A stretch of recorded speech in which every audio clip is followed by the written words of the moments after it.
Gracias, señor presidente. Unos 15 minutos. Gracias, señor presidente. No, en principio, empezar llamándole la atención al doctor Germán Vargas Lleras, porque aquí se acaba de hacer una denuncia gravísima, ¿no, doctor? Porque lo que en última se ha dicho, aun cuando no lo hayan dicho con esa franqueza, es que en el caso del Valle se está violando la Constitución y la ley con una lógica de decidir a la carta en el gobierno del presidente Santos. Eso es de una gravedad, por supuesto, inaudita. Esperemos que en algún momento haya alguna respuesta sobre ese caso. Lo otro tiene que ver con este asunto de la emergencia social en relación con los problemas del invierno. Voy a ser muy esquemático. Yo espero, presidente Benedetti, que apenas empiecen las sesiones extraordinarias citemos un debate de control político. Yo quisiera poder hacer un análisis de fondo de este asunto. Aquí hay hechos demasiado graves que están sucediendo al respecto y que debieran poder mirarse con la tranquilidad que hoy no hemos tenido. Y además con el tiempo de haber estudiado los documentos, porque desafortunadamente nos los entregaron prácticamente hoy, señor ministro, los informes respectivos. Bueno, a mi oficina llegaron hoy. Sí, el de diciembre nunca lo conocimos, y el de la semana pasada me lo entregaron hoy. Entonces, desde ya pido que se haga un debate nacional en una plenaria del Senado para tratar este asunto. Dos hechos iniciales. La gravedad del asunto no me voy a detener sobre ella, no quiero gastarme minutos valiosos señalando que se está ante un hecho grave, hay afectados un número inmenso de compatriotas, los daños son descomunales, el sufrimiento que hay en esto no tiene nombre, hay miles y miles de colombianos hoy en cambuches que son construidos con plásticos negros en unas condiciones infrahumanas. O sea, que es la primera cosa que quiero dejar claro, el pueblo es consciente del sufrimiento que se padece. Somos también claros en que hay que actuar con rapidez, es más, pienso que cada vez más en las regiones hay el convencimiento de que el gobierno está siendo lerdo a la hora de actuar, que las cosas no se están atendiendo con la diligencia debida y que eso está aumentando el sufrimiento de esos compatriotas. Pero bueno, pongámonos de acuerdo en que hay que actuar y hay que actuar rápido, y en eso el Polo Democrático Alternativo no tiene ninguna duda. Decir sí para empezar a deslindar campos, una cosa que hoy nadie ha mencionado, y es que estas tragedias, estos desastres, más que desastres naturales, son desastres sociales, porque la naturaleza actúa como le es propio a la naturaleza, una vez es más fuerte, una vez es más débil, etcétera, etcétera, pero cuando uno revisa de fondo el asunto, lo que descubre es que aquí hay fenómenos económicos, sociales y políticos, que son los que en últimas explican que la naturaleza se salga de control y aumente los desastres de los que estamos hablando. Y voy a poner un solo ejemplo para no hacerme largo, otro día lo hacemos. Si uno mira a los damnificados del invierno, los afectados por el invierno, la casi totalidad de ellos son pobres de solemnidad, gente en la pobreza, en la miseria, en el pauperismo, gentes que finalmente sufren más que por el invierno porque son pobres, porque están localizados donde no deberían estar localizados, porque sus viviendas no están construidas como deberían ser, etcétera, etcétera. Luego yo insisto en acuñar mi frase, que los desastres naturales, más que desastres naturales, son desastres sociales. Sociales en el sentido amplio, repito, incluyo lo económico, lo político, etcétera, etcétera, de un régimen, como es el régimen colombiano, no de ahora, sino desde siempre, un régimen improvidente, irresponsable, negligente, que no atiende los problemas de su ciudadanía y particularmente de las capas débiles como se deberían atender. Pero bueno, el punto es que hay que atender este asunto y de afán. La pregunta que surge es cómo hacerlo, cómo se debe hacer la atención de este asunto, y aquí es donde empiezan los debates. El gobierno ha tomado la decisión de decretar la emergencia social, apelando a un artículo de la Constitución Nacional, el 215. Ese artículo, a mi juicio, tiene por lo menos dos graves inconvenientes. El primero es que como ese artículo solo se puede aplicar si se trata de un hecho sobreviniente, es decir, de un hecho extraordinario, fuera de control, contiene la propia declaratoria de la emergencia social una absolución política a este y a los anteriores gobiernos, que pueden presentarse ante el país diciendo, no es que gobernemos mal, No es que las cosas se hagan mal, sino que es que el invierno fue muy fuerte y nadie estaba en la posibilidad de advertirlo, pero voy a mostrar cómo sí se advirtió oportunamente que buena parte de este desastre iba a pasar. Y lo otro que no me gusta de la emergencia social, y es si se quiere más grave, es que una emergencia social lo que quiere decir colombianos y congresistas es que se saltan al Congreso, es que se le arrebata al Congreso de la República su capacidad legisladora. Dicho en otras palabras, es una especie de dictadura constitucional lo que se establece. Ya van 26 normas que han debido, se supone, pasar por el Congreso de la República y no han pasado. Y faltan ver cuántas más, aprovechando la oportunidad que significa el invierno, cuántas veces más el Ejecutivo se va a saltar al Legislativo, y esto, y a mí me preocupa muchísimo, no genera ni el menor debate dentro de la coalición de gobierno. Es decir, se le quita al Senado y a la Cámara su derecho a legislar, en muchos casos vamos a ver de manera arbitraria, y sin embargo ninguno de los representantes a la Cámara ni senadores del oficialismo dice una palabra, ni siquiera se pregunta los alcances de eso y con qué limitaciones se está utilizando la emergencia. Digamos además que estos son todos desastres anunciados, senadores. ¿Alguien puede decir que es nuevo que se inunde el sur de Bolívar, la depresión Momposina, que en la ciudad de la Virginia se inunden los barrios que se inundan? Los que somos del eje cafetero llevamos 50 o 60 años viendo cómo se inundan los mismos barrios de la Virginia, que tienen a 200 metros tierras que no se inundan ni se van a inundar nunca, y sin embargo se nos dice que estamos ante fenómenos sorpresivos. Nos van a decir que el desastre de La Mojana es un desastre nuevo. No, senadores, esto lo hemos tratado en la Comisión Quinta y hemos llegado a la conclusión de que Colombia es un país tan arrevesado que debe haber muchos compatriotas que piensan que qué desgracia que haya agua, que qué desgracia que haya ríos.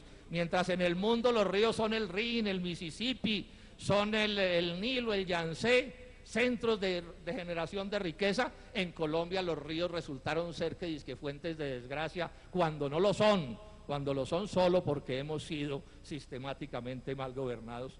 Todos sabemos que esta crisis también tiene que ver con la deforestación, y hay alguien aquí en este recinto que se atreva a decirme que el fenómeno de la deforestación es un fenómeno sobreviniente, extraordinario, que nadie sabía, o llevamos más de un siglo destruyendo las montañas de Colombia y tumbando árboles que no se deberían tumbar.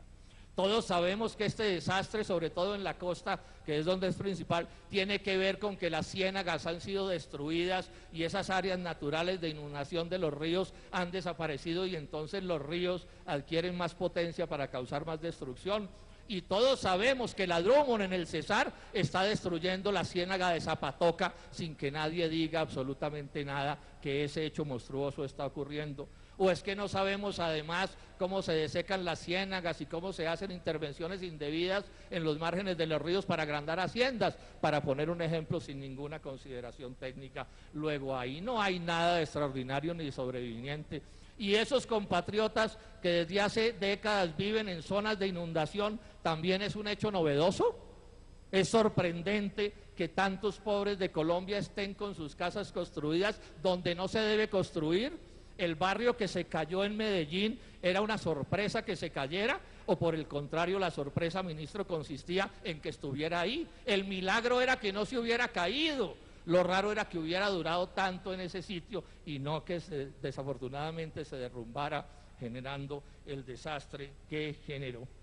Y el IDEAM, senadores y representantes, desde junio, aquí tengo todos los informes, el IDEAM empezó a decirle al gobierno nacional: ojo con el invierno de este año que se va a hacer muy duro, ojo que viene el fenómeno de la niña, y aquí tengo los informes, el de junio advierte, el de julio, el de agosto, y cada informe le va diciendo al gobierno: esto está cada vez peor, es más seguro que viene un desastre, ojo, ojo con la depresión Momposina, ojo con el canal del dique. Todo eso está en los documentos.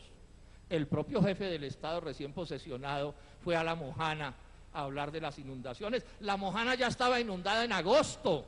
¿Cómo iría a estar en noviembre y en diciembre cuando aumentara el invierno y el fenómeno del niño? Y me van a decir que eso no es una sorpresa y que eso no se sabía. No.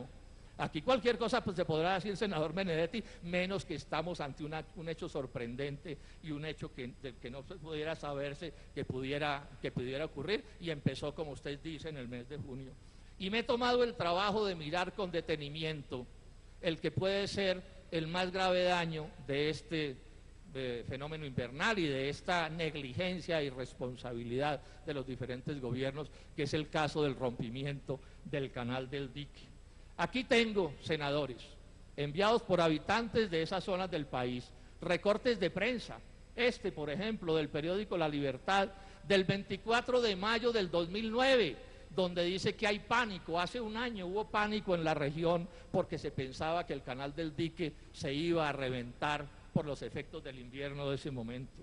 Aquí tengo también un acta en papel membreteado del Invías, suscrita el 20 de mayo del 2009, hace un año, suscrita por el Invías y por todos los dirigentes gremiales del sector agropecuario del sur del departamento del Atlántico, donde dicen que si el gobierno nacional no interviene con seriedad ese dique puede reventarse y causar un desastre como el que ya se había causado en el año 87. Es decir, lo que hoy estamos viviendo había sucedido ya hace por lo menos 20 años sin que los gobiernos hubieran hecho nada.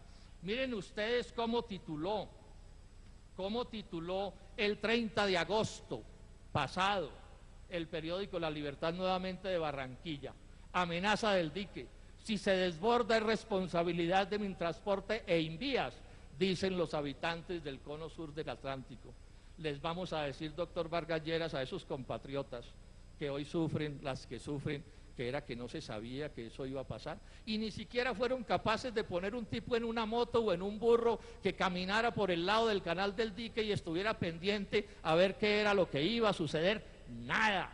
Los alcaldes, me cuentan, mandaron propuestas para fortalecer las defensas de los municipios del sur del Atlántico, y el Ministerio del Transporte del gobierno del doctor Juan Manuel Santos apenas las aprobó el 5 de diciembre, cuando el dique ya se había roto y por supuesto se convertía en una burla cruel una actuación como estas. Yo no puedo entonces hoy aquí que hacer una cosa distinta de decir que acuso al régimen de todo lo que ha sucedido, que acuso al gobierno anterior, al del presidente Álvaro Uribe, de toda esta tragedia, y que acuso también, en la medida de sus proporciones, a el actual gobierno con respecto a lo que ha sucedido, porque no hicieron lo que tenían que hacer. Colombia no puede seguir siendo el país donde pasa de todo y nadie responde. 25.000 muertos en Armero y nadie respondió. Sucede esta emergencia invernal y nadie responde. La gente del RUT, del distrito del riego del norte del Valle,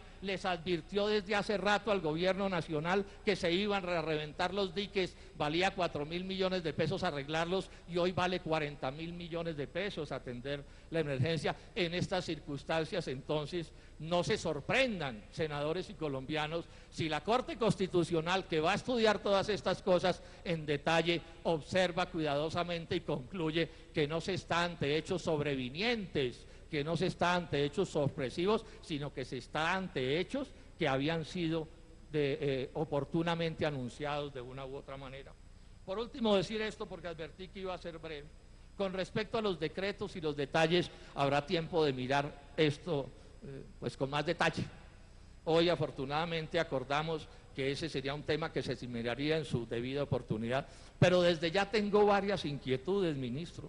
No encontraron en toda la costa atlántica, ni en el Partido Liberal, ni en Cambio, ni en el partido de la U, ni en el Partido Conservador, ni en el PIN, en todas las fuerzas del uribosantismo, no encontraron una sola persona que pudiera encabezar este instrumento de reconstrucción que nombraron, y hubo que conseguirse un cachaco para desarrollar esa actividad. Esto yo sé que es un asunto menor, pero tiene por supuesto su importancia política, porque yo sí con franqueza les digo que al Polo Democrático Alternativo en toda la costa atlántica le sobra gente capaz para encabezar un proceso como este.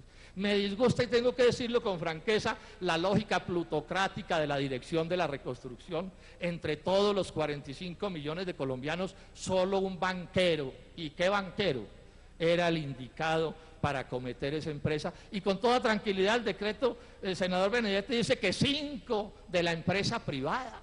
5 de la empresa privada, casi la mitad en la Junta de la Reconstrucción. No hay alcaldes, no hay gobernadores, no hay gentes del común, pero sí 5 de la empresa privada. Y entonces a mí me asalta, y esto hay que decirlo con franqueza, esa insistencia tan grande de que es que estos desastres son una oportunidad. Y yo pregunto, ¿una oportunidad para qué? ¿Para quién? ¿Cómo es que se van a hacer las cosas? Se trata de que el proceso de la reconstrucción sea además un gran negocio donde unos cuantos se ganen toda la plata del mundo sacrificando lo que debieran ser los recursos ciudadanos. Estos son asuntos que vamos a mirar con detenimiento a lo largo de este proceso. Y se pone como ejemplo la reconstrucción el Forec, y eso me tocó verlo de cerca, de la reconstrucción por el sismo de Armenia, de la reconstrucción de esa ciudad, y son ya muchas las denuncias que han salido en la prensa que el ejemplo que ponen no es el mejor. Más les valdría buscar otros ejemplos de procesos como este que resultaran mejores que lo que resultó el proceso de la reconstrucción de Armenia. Y sobre los decretos, comentar uno solo. Yo creo que es por completo inaceptable que se le diga al Senado de Colombia que la decisión de aumentar la privatización de Ecopetrol se explica por este asunto.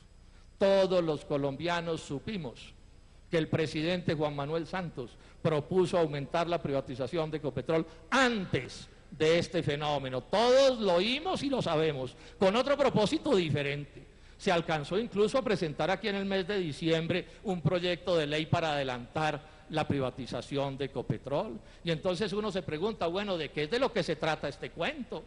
Es decir, con el pretexto del invierno y con el pretexto de que nadie se atreva a decir ni pío porque de pronto lo acusan de que es enemigo de los pobres que están en los cambuches, entonces aquí no se puede discutir, en eso no va a caer el Polo Democrático Alternativo. Le vamos a decir pan al pan y al vino, y si alguien va a manipular nuestras posiciones y nuestros puntos de vista, pues aceptamos el debate, pero yo considero absolutamente inaceptable que se utilice este proceso de la emergencia para adelantar la privatización de Ecopetrol, privatización que entre otras cosas, ministro Vargas Lleras, ustedes tienen aquí votos de sobra para adelantar por la vía ordinaria sin ningún problema. En 30 o 35, 40 días pueden aprobarlo, pero haciendo un trámite democrático, respetuoso de los derechos del Senado y de la Cámara, donde los congresistas, incluidos los de ustedes, puedan opinar, y no esta idea del baculazo, del pupitrazo, del tipo dictatorial, que repito, significan las emergencias en el ordenamiento jurídico, así sean constitucionales, cosa que yo no estoy discutiendo mientras no digan en contra la Constitución, la Corte Constitucional. Entonces, miren ustedes cómo sin entrar a mirar los demás decretos ya nos tropezamos. ¡Qué liebre la que salta! ¡Qué zapotote! 30% va a quedar privatizado de Ecopetrol, matando la gallina de los huevos de oro. Es que Ecopetrol es la gallina de los huevos de oro. Nadie le transfiere más recursos al Estado que Ecopetrol, y la sabiduría de esta tecnocracia neoliberal que encabeza el ministro Echeverry consiste en vender la gallina de los huevos de oro, y la van a vender a menosprecio, acuérdense de mí, como vendieron a menosprecio el primer 10% que se vendió, y le van a hacer un daño inmenso a la valoración de las acciones de esa empresa, y esa plata no va a aparecer de manera inmediata, porque todos sabemos que ese es un proceso complejo, y que si esa plata le termina llegando a la reconstrucción, lo hará quién sabe cuánto. Esto simplemente lo digo para llamar muy cordialmente a todo el Congreso, a la Cámara y al Senado, para que la segunda parte de este debate, que hoy no se hizo en torno a si era conveniente o no adelantar esta decisión de la emergencia social, la segunda parte, la de los decretos, por lo menos esa sí la hagamos con tranquilidad y se nos permita hablar y argumentar y razonar y proponer modificaciones y negar cosas, porque si esto, que solo tiene como viso democrático esta pequeña revisión, se va a resolver mediante el pupitrazo y las órdenes burocráticas que salgan desde la Casa de Nariño, bien mal le está yendo al Congreso de Colombia en esta etapa del gobierno del doctor Juan Manuel Santos. Muchas gracias, señor presidente.